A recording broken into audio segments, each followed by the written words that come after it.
Hi, welcome to Hacking. Tonight we're going to do a simple prerequisite lab for creating web servers and other virus locations and just places that you might want to store information temporarily. We're going to use Python 3, and in order to do that, let's go ahead and open up a terminal. So on your system, open a terminal, and we're going to actually create a web server from the command line. And this is going to be a very fast way of doing this. And you can do a sudo-s first to go ahead and become a root user.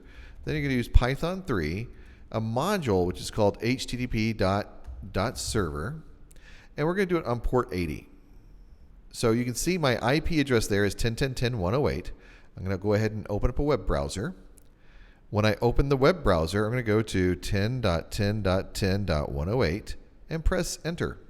And when I do that, you'll see that it gives me a directory listing for everything that's in the directory, the current working directory from which I started the Python script.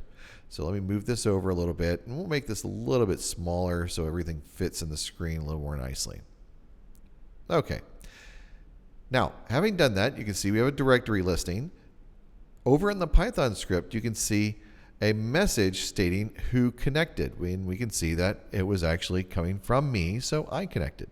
Now to kill this, we're going to hit Control+C, and that kills the session for the Python script. Now let's go ahead and create a new one. So I'm just going to up arrow here, and I'll create it on port 8080, and I'm going to press enter.